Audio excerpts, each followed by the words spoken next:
নমস্কার, আমি সুলগ্না রান্নাঘরে একটা নতুন রেসিপির সঙ্গে আপনাদের স্বাগত জানাই। আজ আমি বানাবো মিষ্টি কুমড়ো শাকের শুক্তো। এখানে মিষ্টি কুমড়ো শাক আগে থেকে কেটে ভালো করে ধুয়ে নিয়েছি।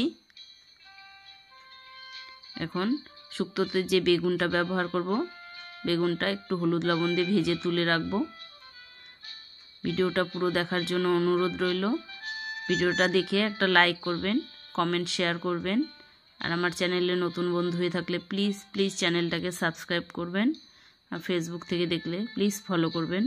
এবার কড়াই দিয়েছি 2 টেবিল চামচ সর্ষের তেল, দিলাম হাফ চা চামচ কালো জিরে ফোড়ন, দিয়ে দিলাম 5-6টা কাঁচা লঙ্কা। এখন দেব কেটে রাখা আলুটাকেও 5-6 মিনিট ভেজে নেব।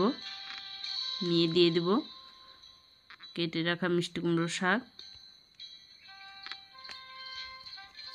দিয়ে ভালো করে নাড়াচাড়া করে দেব। দিয়ে দেব স্বাদ মতো লবণ, আর দেব হাফ চা চামচ হলুদ।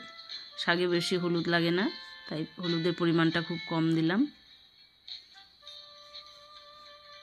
দিয়ে ভালো করে নাড়াচাড়া করে দিয়ে শাকটাকে 5-7 মিনিটের জন্য ঢেকে দেব সেদ্ধ হওয়ার জন্য। প্লিজ চ্যানেলটাকে সাবস্ক্রাইব করবেন, পাশে থাকা বেল আইকনটা প্রেস করে রাখবেন।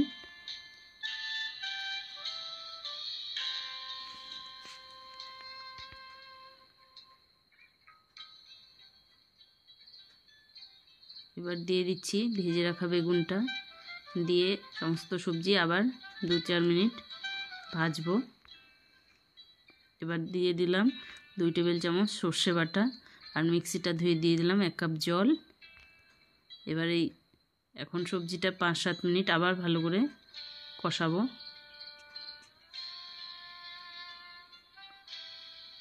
এখন দিয়ে দিচ্ছি 1 চা চামচ চিনি,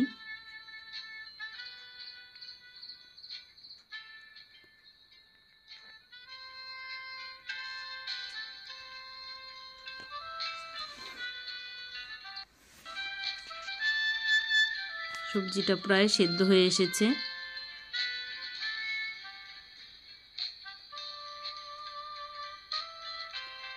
জলটাও প্রায় শুকিয়ে এসেছে, সবজিটা পুরোপুরি হয়ে গেছে। এবার নামিয়ে নিব।